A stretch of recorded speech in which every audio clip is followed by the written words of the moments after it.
আসসালামু আলাইকুম রহমতুল্লাহ। Welcome to my channel Rafia Rafi education centre. কেমন আছো তোমরা? আশা করি অনেক ভালো আছো। আমিও মহান আল্লাহ পাকের রহমতে অনেক ভালো আছি, আলহামদুলিল্লাহ। তো আজকে আমি তোমাদের মাঝে হাজির হয়েছি নতুন আরেকটি ভিডিও নিয়ে।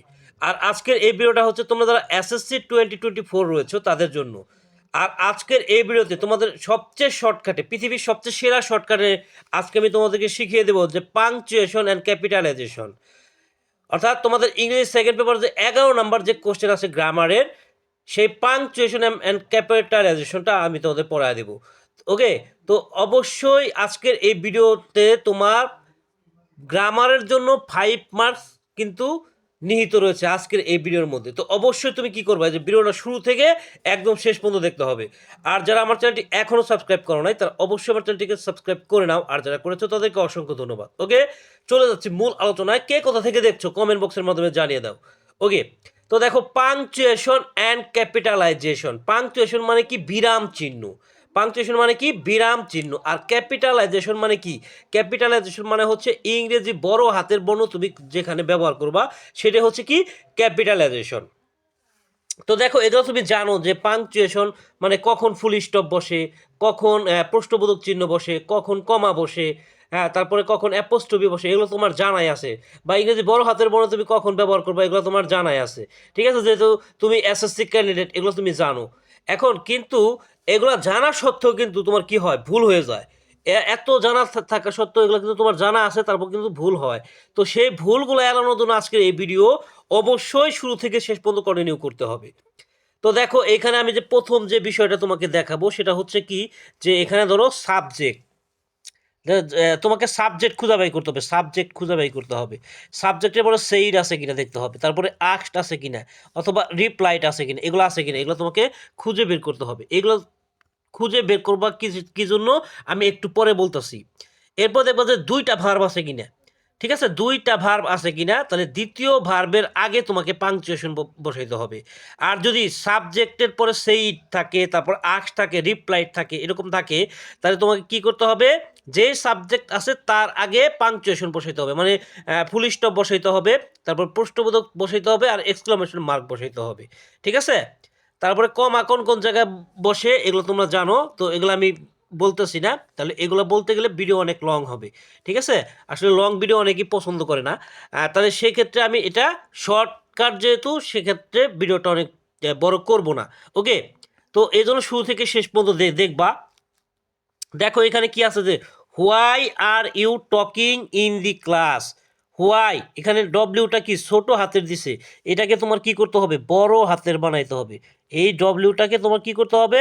বড় হাতের বানাইতে হবে। হোয়াই বড় হাতের লোকে, কারণ সেন্টেন্সের প্রথম বর্ণ কি হয়? বড় হাতের হয়। এরপর দেখো why are you talking in the class. এখানে টিচার একটা সাবজেক্ট। টিচার কি একটা সাবজেক্ট।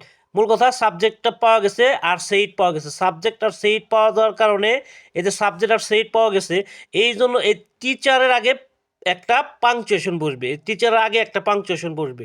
তো এখানে টিচারের আগে কোন পাংচুয়েশন বসবে? যেহেতু এখানে প্রশ্ন করা হয়েছে, আগে অক্সিলারি তারপরে যে সাবজেক্ট, এরকম থাকে। আগে অক্সিলারি আছে তারপরে সাবজেক্ট আছে। তাহলে এই ক্ষেত্রে কি করতে হয়? এই ক্ষেত্রে প্রশ্নবোধক বসাইতে হয়। তাহলে টিচারের আগে তুমি কি বসাই দাও? প্রশ্নবোধক চিহ্ন বসে দাও। ওকে, প্রশ্নবোধক চিহ্ন বসায় দিলাম। প্রশ্নবোধক চিহ্ন বসায় দেওয়ার পরে টিচার সেইড, টিচার সেইড, এই সেইডের পরে কি হবে? সেইডের পরে তুমি ফুল স্টপ বসায় দিবা। সেইডের পরে তুমি কি বসায় দিবা? ফুল স্টপ বসায় দিবা। আচ্ছা, এরপরে কি আছে? You are not attentive in the class. You are not attentive in the class. তো এখানে ইউ কি কোন হাতের হবে? ওয়াইটা বড় হাতের হবে। ওয়াই বড় হাতের হবে। ইউ এর ইউ হচ্ছে বড় হাতের হবে, মানে ওয়াই বড় হাতের হবে। হ্যাঁ, you are not attentive in the class. Hasan সেই, তো হাসান, এখানে হাসান কি? হাসান কি সাবজেক্ট। তো হাসান যেহেতু সাবজেক্ট, তো হাসানের আগে তোমাকে কি বসাইতে হবে? ফুল স্টপ বসাইতে হবে। কেন ফুল স্টপ বসাবা? কারণ এটা হচ্ছে অ্যাসার্টিভ সেন্টেন্স। অ্যাসার্টিভ সেন্টেন্স হলে কি হয়? ফুল স্টপ বসাইতে হয়। ঠিক আছে, হাসান যেহেতু একজন ব্যক্তির নাম, হাসানের এইজটা কোন হাতের হবে? বড় হাতের হবে। হাসানের এইজটা কোন হাতের হবে? বড় হাতের হবে। হাসান সেইড, এই সেইডের পরে তুমি ফুল স্টপ বসায় দাও। ঠিক আছে, সেইডের পরে তুমি ফুল স্টপ বসায় দাও।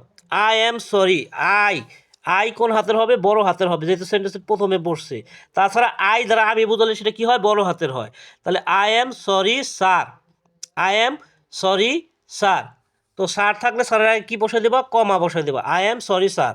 ঠিক আছে, যেহেতু আই এম সরি স্যার, পরে আবার আই আছে, তো এই আয়ের আগে কি তোমাকে চিহ্ন বসাইতে হবে, মানে এই সাবজেক্টের আগে চিহ্ন বসাইতে হবে।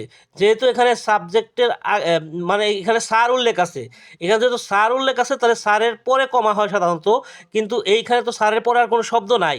তো স্যারের পরে যেহেতু এই সেন্টেন্সের ক্ষেত্রে এটা শব্দ নাই, তাহলে তার আগে কমা বসাই দিতে হবে। স্যারের পরে কী হবো? Full stop. যেহেতু আই পাওয়া গেছে, আই কি একটা সাবজেক্ট, তো সাবজেক্টের আগে কি বসাইতে হবে? ফুল স্টপ বসাইতে হবে। তারপর এই আইটা এখন কোন হাতের হবে? বড় হাতের হবে।